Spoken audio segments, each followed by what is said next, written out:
என்ன ராமானுஜன் இப்பொழுதெல்லாம் வாரத்திற்கு ஒரு முறை ஒழுங்காக வந்து கொண்டிருக்கிறானா? 2-3 வாரங்களாக தவறாமல் வருகிறான். அது மட்டுமில்லை, தஞ்சாவிடம் பழகுவதிலும் ஒரு மாறுதல் தெரிகிறது. அவனுக்கு பிடித்த தளிகை செய்யும்படி தஞ்சாவிடம் சொல்கிறான். என்னிடம் கூட அப்படி கேட்டது கிடையாது. மொத்தத்தில் ஆதர்ஷ தம்பதிகளாக இருக்கின்றனர். ஆக மொத்தத்தில் சந்தோஷமாக இருக்கிறாய் என்று சொல்.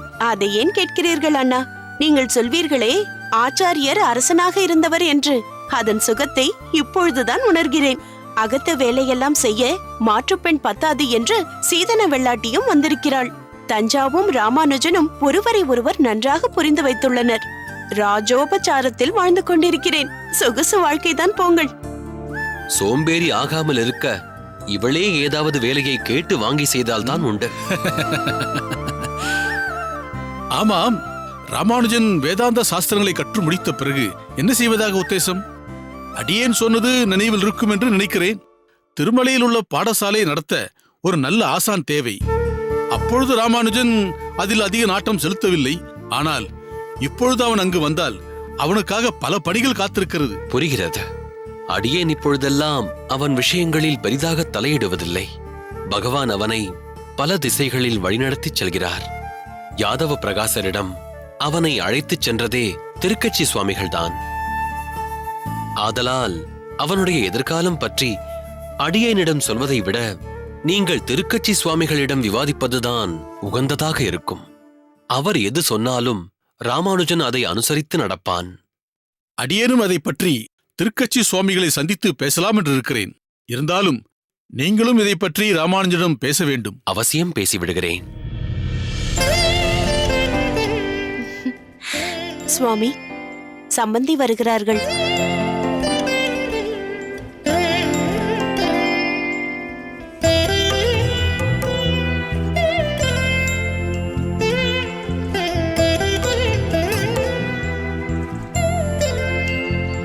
நமஸ்காரம். நமஸ்காரம். வாருங்கள், உள்ளே வாருங்கள். வாருங்கள்.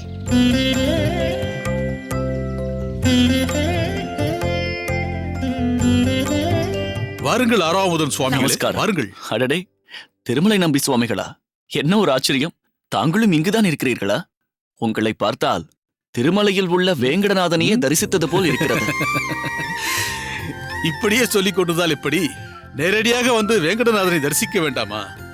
இவரிடமும் அதையே தான் சொல்லிக் கொண்டிருக்கிறேன். எல்லோரும் குடும்ப சமேதராக வந்து திருமலையானை தரிசித்து ஒரு சில தினங்கள் எங்களுடன் தங்கி செல்ல வேண்டும். பெருமாளுக்கும் தாயாருக்கும் கல்யாண உற்சவத்திற்கு ஏற்பாடு செய்கிறேன். எல்லோரும் கலந்து கொள்ளலாம். திவ்ய தரிசனமாக இருக்கும். அவசியம் அவசியம் வருகிறோம். இப்பொழுதும் அப்படி ஒரு திவ்ய கஷேத்திரத்திற்கு செல்வதற்காகத்தான் வந்திருக்கிறோம். நமஸ்காரம். நமஸ்காரம். வாருங்கள் அம்மா. என்ன திடீர் விஜயம்? காரணமாகத்தான். சரி சரி, இருங்கள், கொடிக்கு ஏதாவது கொண்டு வருகிறேன். தஞ்சா, சற்று இரு. இப்போது எதுவும் வேண்டாம், பிறகு பார்த்துக் கொள்ளலாம்.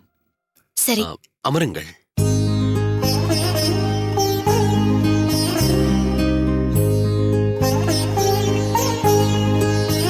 ஏதோ திவ்ய கஷேத்திரம் என்று சொல்லிக் கொண்டிருந்தீர்களே?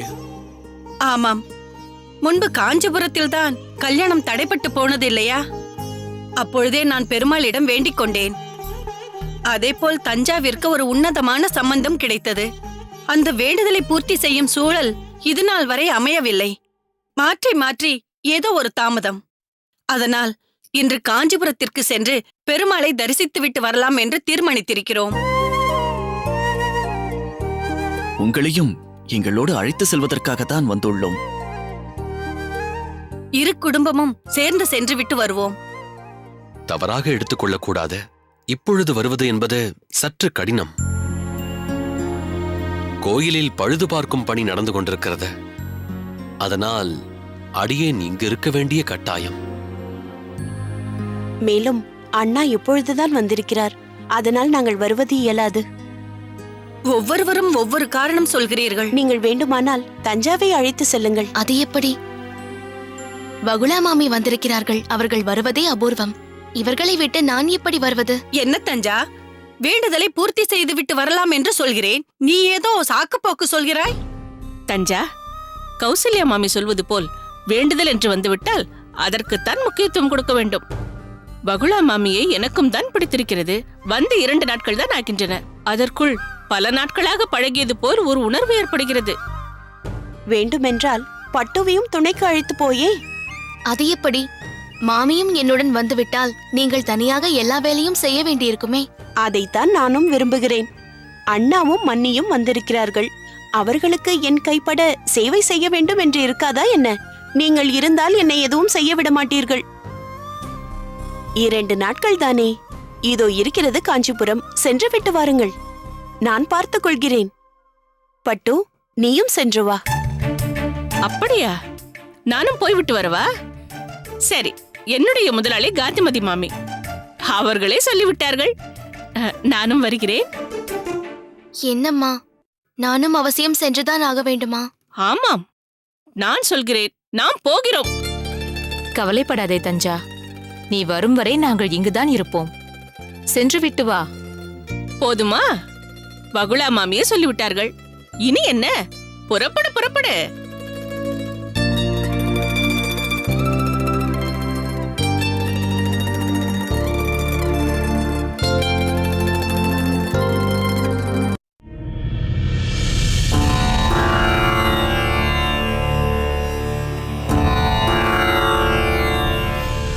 நான்கு நாட்கள் ஆகிவிட்டது வரதனை பார்த்து. வரதா, என்ன கொடுமை இது?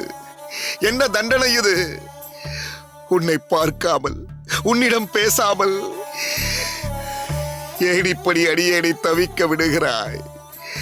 அடியேன் தொடுத்த மாலையை உன் கழுத்திலிட்டு அழகு பார்க்க முடியவில்லையே, உனக்கு கவரி வீசவும் முடியவில்லையே. உடலாலும் மனதாலும் வாடி வதங்கியுள்ளேன். அடியேனின் வருத்தத்தையும் வேதனையையும் ஒருவரிடமும் பகிர்ந்து கொள்ள முடியாத சூழலில் தத்தளித்துக் கொண்டிருக்கிறேன். அடியேன் மனமறிந்து எந்த அபச்சாரமும் செய்யவில்லை, எந்த வைஷ்ணவருக்கும் எந்த கெடுதியும் நினைக்கவில்லை, எந்த தீங்கும் விளைவிக்கவில்லை. பிறகு ஏன் இந்த சோதனை? வரதா, வரதா, இதற்கு மேலும் இந்த உயிர் இந்த உடலில் இருந்துதான் தீர வேண்டுமா? 4 நாட்கள் தான் முடிந்துள்ளன. மீதம் 3.5 நாட்கள் இருக்கின்றன. வரதா, உன்னை காணாத ஒவ்வொரு க்ஷணமும் ஒரு யுகம் போல் நகர்கிறது. ஏன் அடியேனுக்கு இந்த கொடிய தண்டனை? மலர்களே, நீங்கள் கொடுத்து வைத்தவர்கள். இன்னும் சிறிது நேரத்தில் வரதனின் தரிசனம் உங்களுக்கு கிடைக்கப் போகிறது. அவன் திருமேனியில் வாசம் செய்ய போகிறீர்கள். அவன் திருப்பாதங்களில் தஞ்சம் அடைய போகிறீர்கள். உங்களுக்கு கிடைத்த பாக்கியம் அடியேன் பெறவில்லை. ஒரு ஜடமான வஸ்துவிற்கு கிடைக்கும் அரிய சந்தர்ப்பம் கூட அடியேனுக்கு கிடைக்கவில்லை. வரதா, உன் திருக்கோயில் உள்ள வௌவால்கள் உன்னை சுற்றி சுற்றி வரும்.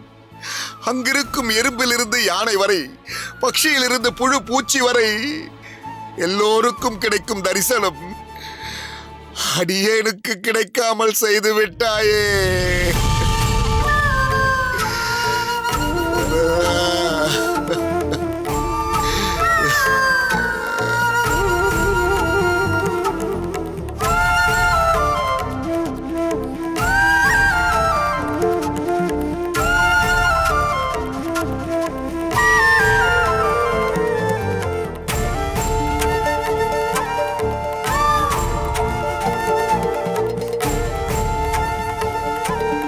என்ன சுவாமி இது? உங்கள் கண்களில் கண்ணீரா? கண்ணீரா? இல்லையே, அப்படியெல்லாம் ஒன்றும் இல்லையே. வேறொன்றும் இல்லை. பாசுரம் பாடிக்கொண்டிருந்தேன். மகிழ்ச்சியின் மிகுதியால் கண்ணீர் வந்துவிட்டது. அதுதான் துடைத்துக் கொண்டிருந்தேன். துடைத்துக் கொண்டிருந்தீர்களா? சுவாமி, நீங்கள் பாசுரம் பாடும் பொழுது வரதன் மீது கொண்டுள்ள பக்தியில் மூழ்கி உங்கள் கண்களிலிருந்து கண்ணீர் வருவதை அடியேன் பார்த்திருக்கிறேன். ஆனந்தத்தில் வடியும் கண்ணீர் கண்களின் வெளிப்புறத்திலிருந்து வரும். விசனத்தில் வடியும் கண்ணீர் உள்பக்கத்திலிருந்து வரும். இப்பொழுது உங்கள் கண்களிலிருந்து வடிந்தது உள்பக்கத்திலிருந்து. சொல்லுங்கள் சுவாமி, உங்களுக்கு என்ன சங்கடம்? சங்கடமா? இல்லை ராமானுஜா, நீ நினைப்பது போல் எதுவும் இல்லை. இல்லை, அடியேன் இதை நம்ப மாட்டேன். சொல்லுங்கள், உங்கள் வருத்தத்திற்கு என்ன காரணம்? அப்படியெல்லாம் ஒன்றுமில்லை ராமானுஜா. அடியேன் தொடுத்த மாலையை எடுத்துச் செல்ல சாரதி வர வேண்டும். அவன் இன்னும் வரவில்லை. தாமதமாகிறதே, அங்கு வரதன் காத்திருப்பானே என்று நினைத்தேன். அவ்வளவுதான், வேறொன்றுமில்லை. வேறொன்றும் இல்லை என்று நீங்கள் சொல்வதிலிருந்தே ஏதோ இருக்கிறது என்பது அடியேனுக்கு புரிகிறது சுவாமி. இதுவரை நீங்கள் உண்மைக்கு புறம்பாக எதையும் பேசியதில்லை. இன்று எதையோ மறைக்கிறீர்கள் என்பது மட்டும் புரிகிறது. நீங்கள் அடியேனை மனதார உங்கள் சிஷ்யனாக ஏற்றுக்கொண்டிருக்கிறீர்கள் என்றுதான் இதுவரை அடியேன் நினைத்துக் கொண்டிருந்தேன். ஆனால் அது அப்படியில்லை என்பதை இப்பொழுது உங்கள் பேச்சிலிருந்து உணர்கிறேன்.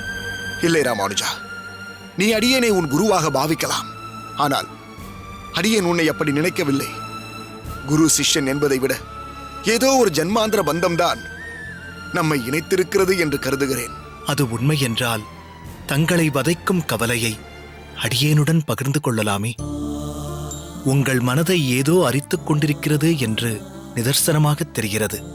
இதுவரைக்கும் அடியேன் உங்களை இந்த நிலையில் பார்த்ததே இல்லை. உடல் தளர்ந்து, உருகிக் கரைந்து, மனம் வெதும்பி, முகம் வாடி இந்த நிலையில் உங்களை பார்க்க அடியேனால் இயலவில்லை.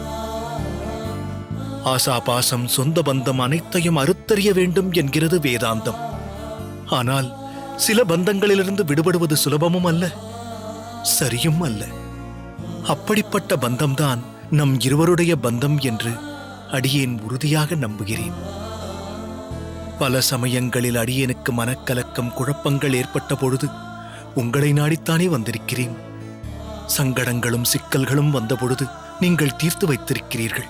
அப்படி உங்களை நாடி வந்ததற்கு காரணம் இப்பொழுது நீங்கள் சொன்ன அந்த ஜன்மாந்திர பந்தம்தான்.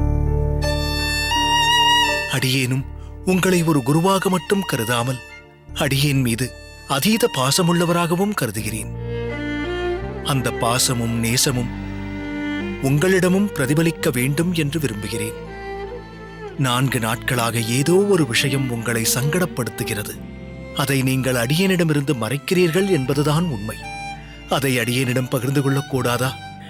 அடியேன் உங்கள் மீது வைத்திருக்கும் அளவிற்கு நீங்கள் அடியேன் மீது பாசம் வைக்கவில்லையோ என்ற சந்தேகம் எனக்கு வருகிறது சுவாமி. 4 நாட்களாக ஏதோ ஒரு விஷயம் உங்களை சங்கடப்படுத்துகிறது. அதை நீங்கள் அடியேனிடமிருந்து மறைக்கிறீர்கள் என்பதுதான் உண்மை. அதை அடியேனிடம் பகிர்ந்து கொள்ளக்கூடாதா? அடியேன் உங்கள் மீது வைத்திருக்கும் அளவிற்கு நீங்கள் அடியேன் மீது பாசம் வைக்கவில்லையோ என்ற சந்தேகம் எனக்கு வருகிறது சுவாமி. இதை கட்டாயப்படுத்தியும் பெற முடியாது. ஆகையால் அடியேன் உங்களை வற்புறுத்த விரும்பவில்லை. இதற்கு மேல் சொல்வதற்கு எதுவும் இல்லை. அடியேன் உத்தரவு வாங்கிக் கொள்கிறேன் சுவாமி. ராமானுஜா, நீ சொன்னதெல்லாம் உண்மைதான். ஆனால் அடியேனோ உண்மையை யாரிடமும் சொல்ல முடியாத சிக்கலில் தவித்துக் கொண்டிருக்கிறேன். அடியேனுக்கு ஏற்பட்டுள்ள இந்த சோதனையை மற்றவர்களுடன், ஏன் உன்னிடம் கூட பகிர்ந்து கொள்ளாததற்கு காரணம், ஒருவேளை வைஷ்ணவர்களுக்கு இதுபோன்ற பிரச்சனை வந்து வரதன் மீது இருக்கும் நம்பிக்கை அகன்று விடுமோ? திருக்கச்சி நம்பியின் வாழ்க்கையிலேயே இப்படி ஒரு சோதனை வந்தால் நாமெல்லாம் எம்மாத்திரம்? அப்படி என்றால் ஒவ்வொரு தேவதையையும் பிரீத்தி செய்தால்தான் நமக்கு தீர்வு கிடைக்குமா என்று மற்றவர்கள் எண்ணிவிடக் கூடாது என்றுதான் எதுவும் யாரிடமும் தெரிவிக்காமல் இருக்கிறேன். அடியேனுக்கு வரும் கஷ்டங்கள் அடியேனின் கர்மாவினால் ஏற்பட்டவை. மற்றவர்கள் அடியேனை வரதனின் பரம பக்தனாக நினைக்கிறார்கள். அடியேனின் குறைகள் அடியேனுக்கு மட்டும்தான் தெரியும். பெருமாள் அதை போக்க நினைக்கிறார். சரி சுவாமி, அப்படி உங்களுக்குள் என்ன குறை? எதை பெருமாள் போக்க நினைக்கிறார்? தயவு செய்து சொல்லுங்கள் சுவாமி.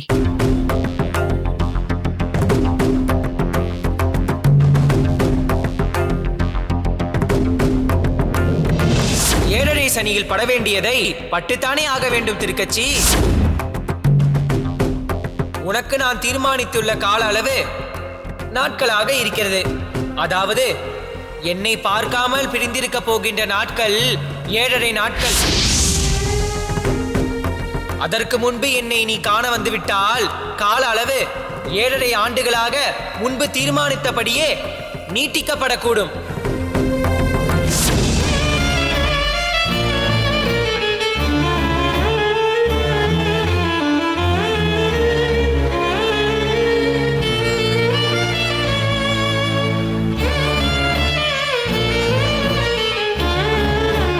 பெரும் பாவியாகிவிட்டேன். எவ்வளவு பெரிய பாவத்தை செய்திருந்தால் இப்படி ஒரு சோதனையை அடியேன் மேற்கொள்ள நேர்ந்திருக்கும். பகவானாலேயே அடியேனை காப்பாற்ற முடியாத சூழ்நிலையில் அல்லவா அடியேன் இப்பொழுது இருக்கிறேன். இல்லை சுவாமி, அடியேன் அப்படி நினைக்கவில்லை. தங்கள் நினைப்பு தவறு என்று தோன்றுகிறது. இந்த லோகத்தில் 2 விதமான மனிதர்கள் இருக்கிறார்கள். ஒரு சாரார் சராசரி மனிதர்கள், லௌகீக வாழ்க்கையில் ஈடுபட்டு பகவானை ஏற்றுக்கொண்டாலும் அவரை நம்பி வாழாதவர்கள். அவர்கள் செய்யும் பாவச் செயல்களால் அவர்களுக்கு ஏற்படும் துன்பம் கிரகங்களின் ஆதிக்கத்தினால் நேரடியாக கொடுக்கப்படுகிறது. மற்றொரு சாரார் பகவானுக்கே தன்னை அர்ப்பணித்தவர்கள், சதா சர்வ காலமும் அவனையே நினைத்துக் கொண்டிருப்பவர்கள். அவர்களுக்கு அவர்களுடைய கர்மத்தின் பலன்கள் பகவானாலேயே கொடுக்கப்படுகின்றன. உதாரணத்திற்கு சொல்ல வேண்டும் என்றால், ஒரு பிரஜை தவறு செய்தால் அரசன் அவனை தண்டிக்கிறான். அந்த தண்டனையின் நோக்கம் அவன் திருந்த வேண்டும் என்று இருந்தாலும் காவலர்கள் முன் அந்த தண்டனை நிறைவேற்றப்படும் போது தண்டிக்கப்பட்டவன் மிகவும் துன்புறுகிறான். அந்த தண்டனையில் கருணை இருக்காது. அதே ஒரு தாய் தன் குழந்தையை தண்டித்தால் அதில் கருணையும் குடிகொண்டிருக்கும். அந்த குழந்தையை துன்புறுத்த வேண்டும் என்ற எண்ணம் இல்லாமல் அது திருந்த வேண்டும் என்ற பாசமும் இருக்கும்.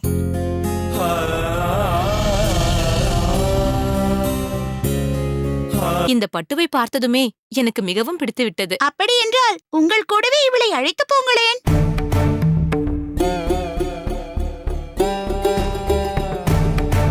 அவளுக்கு என்ன ஆச்சு? வர வழியில் ஏதாவது பிரச்சனையா? அப்படியே இருந்தாலும் ஃபோனை ஏன் சுவிட்ச் ஆஃப் பண்ணி வச்சிருக்கான்னு தெரியல. நேக்கு ஏன் எந்த தகவலை சொல்லணும்னு நேக்கே ஒன்றும் புரியலண்ணா.